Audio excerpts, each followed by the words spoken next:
Hello there, it's your host Elvis Okanwa, and welcome to the final lesson in our course Building a Profitable Quiz Funnel Design. I am really excited that you decided to take this journey with us and that we've come to the end of this journey. To recap, in our first lesson, we spoke about the psychology behind quizzes. We also spoke about the different types of quizzes you have and how you can use them for your business. I also showed you how you can find the right quiz hook or quiz title, and some tips on how you can create a high converting quiz, or some components on how you can create a high converting quiz for your business. In our second lesson, I showed you how you can create outcomes and offers that converts, and some tips on how you can create quiz questions and answers that your audience will find very interesting. Finally, I showed you how you can set all this up on LeadQuizzes. In the last lesson we spoke about how you can target the right type of audience for your business. I showed you 5 traffic sources that works really well as the advantages of each of those traffic sources. And finally, I showed you how you can create an evergreen quiz funnel traffic system for your business. In today's lesson, we're going to be looking at how you can tell when drop-offs happen in your quiz and how you can split test to improve performance of your quiz. Finally, to round up this course, I'll be showing you how you can set up an effective autoresponder for your quiz leads. Now, quickly, let's delve into my presentation.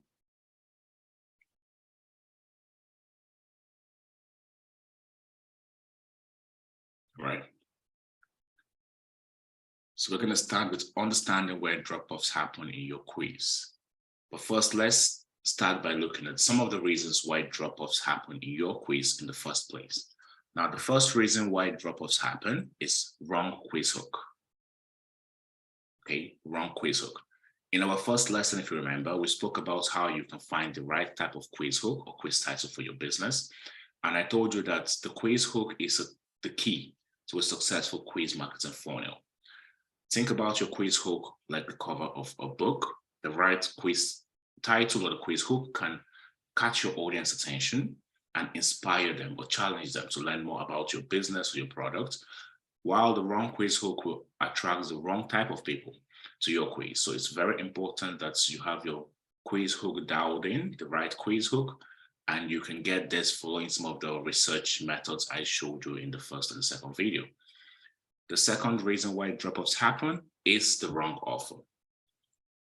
Right now, you have to sell the right type of offer at the back of your quiz funnel for it to be successful. So make sure the offer you're presenting at the end of your quiz correlates to the problem that the quiz is trying to solve or the issue you're trying to solve for the quiz taker. You don't want to have an offer, for example, let's say a quiz titled, "What kind of car is right for you?" And at the end of the quiz, you have an offer for a discount on a house purchase, for example. That is at the end of your quiz correlates to what your quiz is talking about and the problem you're trying to solve via that quiz. That's the second reason why drop-offs happen in your quiz. The third reason is confusing questions. If you remember, I told you, don't try to be smart with your questions. Of course, I don't mean this in the traditional way. I mean, if you intentionally form your questions so that you're trying to trick your audience, in that way, you're playing a losing game. So don't try to be smart with your questions. That way, your participants will spend time racking their brain around the question instead of enjoying your quiz. And chances of them dropping out before they complete the quiz increases significantly. So a great quiz question is one that hits the sweet spots where they're neither too hard or too easy. And I remember in the second or the third lesson, I gave you one example. If you had a question that said, what's the one item you cannot go without every day? Or if you were in a stranded island, which of these would you take? Now, of those two questions, you'll be more interested in replying to the second one, the more unusual, the more unexpected and remarkable question. So the more engaging, the more the quiz takers are most likely to take that question. Okay, so don't forget, don't try to be smart with your questions. Try to hit the sweet spot between where it's neither too hard or too easy. Try to be witty with your questions. And that way you reduce the likelihood of your quiz takers dropping off in that particular question. Now, the fourth reason why drop-offs happen in your quiz is the wrong process. Now, most people think that you create your quiz from the questions to the results. However, the right process is for you to first create your quiz outcomes. Now, if you create your quiz outcomes first, this way you'll be able to know what questions to ask and how to correlate them to the outcomes. So always start from the end. Okay, so you always start from the end, which is the outcome, and then you create your questions. That is the right process. Okay, don't start with your questions for the outcomes. It's going to get confusing. Start with the outcomes, have them dialed in, then create your questions. That way you will know how to correlate them. Okay, so those are the 4 reasons why drop-offs happen in your quiz. All right. Now let's look at where drop-offs happen in your quiz. So we spoke about why. Let's look at where. Where do they happen in your quiz? Now the first is view to the quiz start page. Okay, in this example I'm showing you, you can see that we had about over 700,000 views to the quiz start page. But if you look at question number 1, we have 4,745 views to this page, which means between the start page and the quiz takers clicking on start to see question number 1, you lost more than 700,000 people based on this example. Now, statistically, the average quiz conversion rate is 33.6%, which means that for every 10 people that take your quiz, a little over 3 of them will complete the quiz statistically, which is great because if you look at traditional newsletters, they give you between 3 to 4% conversion rate. Now, since the goal is to improve your quiz conversion rate, the question is, how do you know where drop-offs happen in your quiz and what to test? Now, like I said in LeadQuizzes, we have the insights reporting section where you can see a breakdown of everything that's happening in your quiz. Okay, now these statistics we're seeing here, over 700,000 views and 4,000 people clicked on start, can happen if you have your quiz embedded on the home page of your website. Now, what that means is anybody that lands on the home page is going to be calculated as a view, or if you have your quiz enabled as a website pop-up on your website. So anybody that comes in is going to be calculated as a view. So if you have a situation where you have your quiz embedded on the home page, or you have it as a website pop-up that triggers whenever someone lands on your page, then the possibility of you having a high number of views to the start page compared to what you see in question number 1, it's very high. So you need to watch out for this. Okay, but if, for example, you notice that you have your quiz embedded on a particular page on your website and you're sending people to that page, in that case, if you have a situation where you have so much drop-offs to the start page, then you can start to think about, okay, how can I improve this? Okay, now there are a couple of ways. You can change the quiz hook or the quiz title to get more click-throughs into the quiz. You can remove the start page totally, so they get to see the question number 1 as soon as they get to the page where you have your quiz embedded. Or you can change the description, the image, the color, the button call to action label of the start page. So those are different ways that you can make changes to that particular issue if you notice that you have a very high drop-off from the start page. So that's one of them. The second is question drop-offs. In this example, you can see between question number 1 and question number 2, there were about 1,745 people that dropped off. Now, this can happen for a couple of reasons. Either the question is a hard question, it's an unclear question, it's a confusing question, but basically, if you have a very high amount of drop-off between questions, you need to start checking the question in which the drop-off happened. That way you can know what to test. So if it's a very hard question or it's unclear or it's confusing, you can decide, for example, to rewrite the question, to move the question to a different number. Maybe it was a really hard question to start with for number 1, or you can delete the question totally from your quiz. Okay, so question drop-offs is the second place where drop-offs happen in your quiz between questions. The third is lead form drop-off or your form field drop-off. if you look at the example I have in here, we had 2,095 people that viewed our form, but we had 9,662 people that actually went and filled in their name, email address, and phone number to be able to see the result. So that means we lost more than 50% of people that viewed the form to those that actually feels the same. Now, this can happen for a couple of reasons. Either you have too much form fields on your form, and bear in mind that people don't like leaving personal information online. So if you need just a name and email address to get to the first point of contact with your leads via your autoresponder, just ask for the first name and email address. If you have a call team or a call center that actually calls out those leads, that way you can ask for a phone number. But always have in mind that the more fields you have in your form, the less your conversions are going to be, because people don't really like leaving information online. Okay, now in this case, what we can decide to do to improve conversions is we can take out the phone number field, so to reduce the form field. That way, just the name and email address, or we can change or add an offer to the form description. So rather than saying fill in your information to get your result, you can say fill in your information to claim 20% discount on your next purchase, or fill in your information and claim a free consultation with our experts. So that way you can add the offer to the form, and they know that, okay, aside from getting the result, there's a next step, there's something more they're going to get, or fill in your information and download the free ebook or free PDF of our workout regime, for example. Okay, so these are ways that you can attract more click-throughs through the form field, get them to fill the form, and they get to see their results.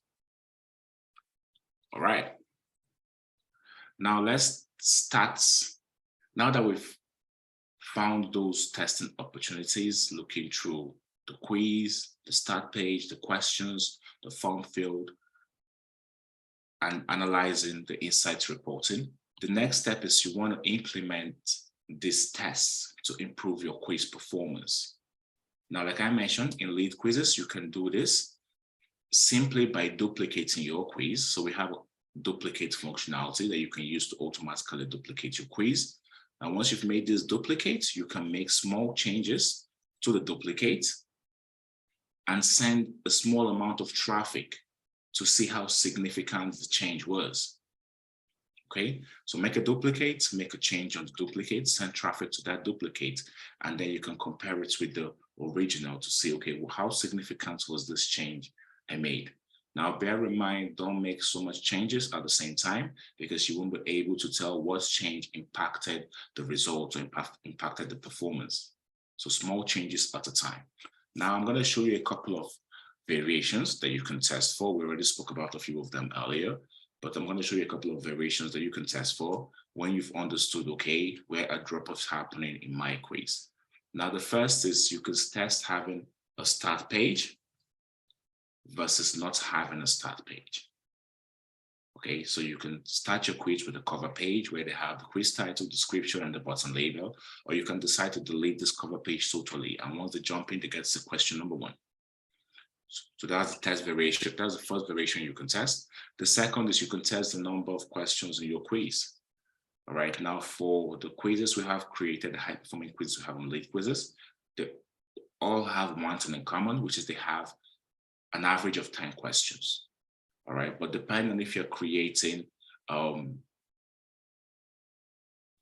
different types of quiz, an assessment quiz, you can have between 10 to 15 questions.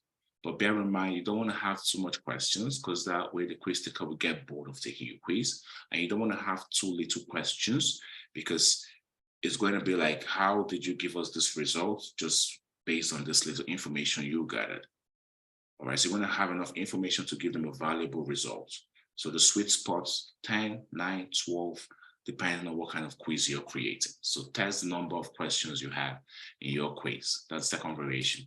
The third is test the start page copy. So if you do decide to have a start page, test the copy. You can test different quiz hooks. You can test changing out the description. You can add an offer in the description.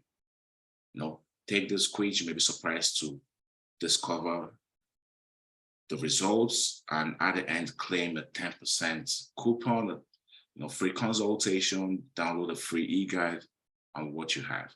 You can also test the quiz label. All right, so rather than saying start, you can say begin quiz, you can say take quiz, you can say start assessment. So you can test out different labels to see if you're going to have more click-throughs in the start page. Okay, now that's the third one.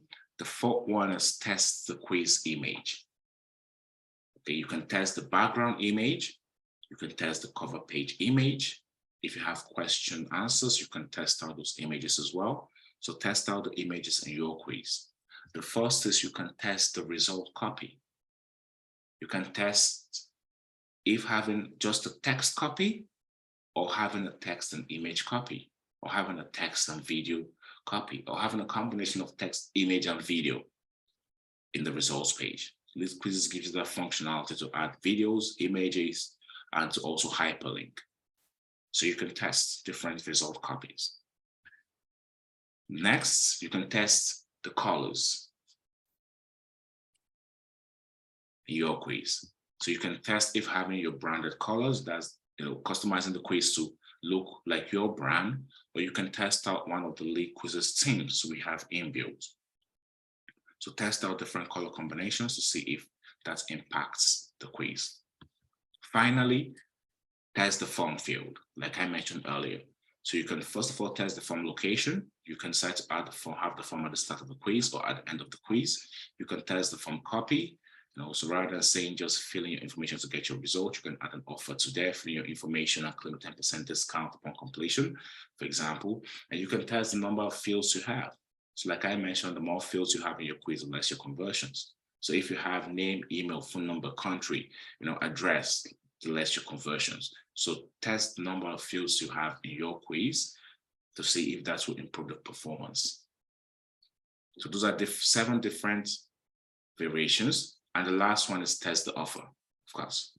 So test different offers, test free book download, a discount, free consultation, you name it. Test different offers based on what you have to give for free from your business to those that complete the quiz. You can test having a text versus an image offer. Or if you have a video explaining your offer, you can also test if having a text versus an image offer, which improves your conversions. So 8 ways or 8 variations that you can test for once you've understood where drop-offs are happening in your quiz. Okay, now let's look at how you can set up an effective autoresponder for your quiz leads. Now, according to Inside Sale, if you follow up with your leads within 5 minutes of them completing your quiz, you are 9 times more likely to convert them. So if you follow up with them in less than 5 minutes, you are 9 times more likely to convert them. So the question is, how do you follow up with your leads that quickly? And the answer is simple: an email autoresponder. That is a simple answer. Now, LeadQuizzes has a few of this email autoresponder integrations natively. Okay, so we have Infusionsoft, we have MailChimp, ActiveCampaign, HubSpot, you name it, according to what you see in here. But for those that we do not have natively, we do have Zapier that you can use to integrate LeadQuizzes to those platforms. That way, when the lead completes the quiz, it's automatically sent to that platform and a contact is created on that platform. Now, this way, you can follow up with your leads quickly. You can set up an email automation and trigger it to go out whenever the lead comes in. That way, you start nurturing them as soon as they come in. So it's really important because you want to have an email out as soon as your lead gets in. So you can start building that relationship with your leads. All right. Now let's look at some of the reasons why email autoresponders are important. The first reason is it helps you to leverage your time. Now, if you're getting, let's say, 100, 200, or 1,000 leads monthly, depending on your workforce or your team, it will be almost impossible for you to follow up with each lead or every one of them manually, especially since we're saying that if you follow up with them in less than 5 minutes, you're 9 times more likely to convert them. So picture getting 2,000 leads monthly. How can you follow up with all these leads in less than 5 minutes? Now, like I said, the answer is an autoresponder. With this autoresponder, you can create various nurturing emails that go out automatically as soon as the lead comes in. And that's where you'll be able to leverage your time to focus on other aspects of your business. Having the peace of mind knowing that your emails are nurturing your leads automatically. Okay, so that's the first reason why it's so important. It helps you to leverage your time. The second reason, it helps you build a relationship with your leads. So as your leads come out, as your leads come into your list, so they take the quiz, they fill in the information, they get sent to your email autoresponder list. Even if they don't buy right away, you will still be able to give them some value with your emails. You'll still be able to foster, to build that relationship, because you'll be educating them for free.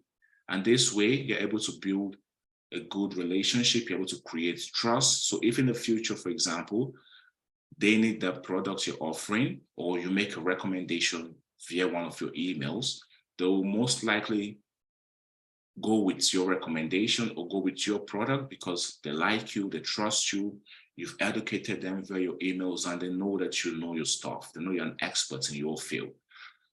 Okay, so it helps you build a relationship with your leads. The third is it helps you create engagement. So similar to what I just said, using email autoresponder helps you create engagement. When you send those emails and your leads respond, it opens a channel for direct engagement with that lead. And this way you're building trust with that lead. Now, finally, it helps you optimize your results. If you use an email autoresponder platform like, let's say, for example, MailChimp, you can optimize your result because you can see the stats of how your campaigns are performing. You can see the open rates, the click-through rates, how much engagement, how much sales am I making from this particular email campaign. And this way, you can make changes to improve your campaign compared with doing a manual process.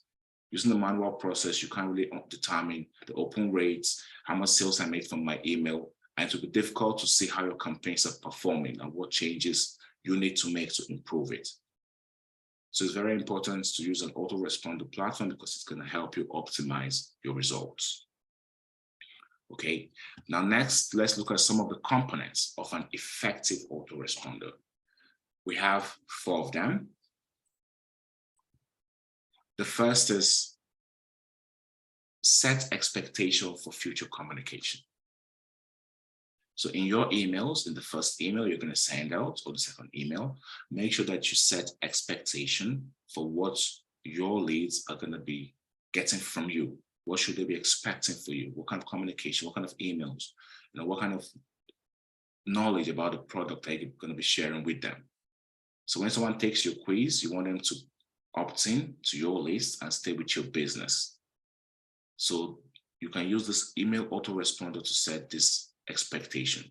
You can let them know what will I be helping you with, or what should they be expecting from the emails you'll be sending them. So they're looking forward to this. Secondly, get them engaged with you. So your emails should be engaging. Ask questions like, share your story with me now that we've shared ours. Reply back to this if it's meaningful to you, or reply back with what you care the most about. So this is where you get your leads to engage with you. So those sentences I just mentioned, it helps them know, okay, I've read this email. He wants me to share a story with them, or to reply back if it's meaningful to me, or something they care about the most. And that creates engagement. When your leads reply back to your email, it opens a channel of engagement and you can start communicating with them directly. The fourth is educate them. A lot of businesses out there these days compete on price. That's a fact. So if you're able to educate your leads in such a way that you build trust based on the content in the emails you're sending them free of charge, bear in mind, they are more likely to work with you because they trust you and they know you and they know you know your stuff. You're an expert in this subject matter, right? So make sure you educate them via your emails. That way, later in the future, they're more likely to go with you because they trust you. They know that you're an expert in what you're saying. even if they don't buy from you the first time. Okay, so that's the third component of an effective email autoresponder. The fourth component is get them to take action and make their first purchase. Now, we found on LeadQuizzes that if you're able to get people to buy off the back of your quiz with email autoresponder, you should be able to increase sales by 10-15%. For example, LeadQuizzes, we've made hundreds of thousands of dollars simply by getting people to sign up through our email campaigns. So have a call to action that gets them to take an action, to make a purchase via your emails. All right, now lastly, I'm going to show you a quick diagram of how an effective autoresponder should look like, a quick flow. If you look at this diagram, in the beginning, you have in the green, the opt-in, which in this case is the quiz form field. Now, once they opt in through the quiz form field, through the integration, which you've connected, either using one of our native integrations or using Zapier, you send them to your email autoresponder platform and you trigger the first welcome email.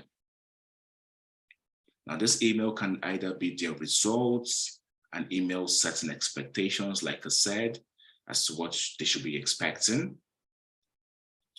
The second email can be your story. And then you drip one more content before you pitch back your product. So they opt in, they get a welcome email, an email that explains your business, or an email that has the results in there. They get a second email, setting expectations. They get a third email, educating them. And the fourth email, you reintroduce back the product you were trying to sell in the first place.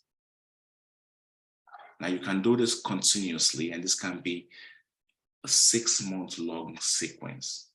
So 3 weeks of educating them, 1 week of promoting your product that you were trying to sell in the first place. And that way you continue to generate continuous sales for your business. Okay. Thank you very much for listening. Don't hesitate to reach out to me if you have any questions or you have any comments. And I hope that throughout this lesson, once you're done completing it, you should be able to create an effective quiz funnel for your business that has the right title, the right questions, the right outcome, the right offer, integrated into your autoresponder platform, integrated into your website. And that way you can start getting success using quizzes to generate leads and sales, as well as awareness for your business. Right? Thank you very much, like I said, for listening, and cheers.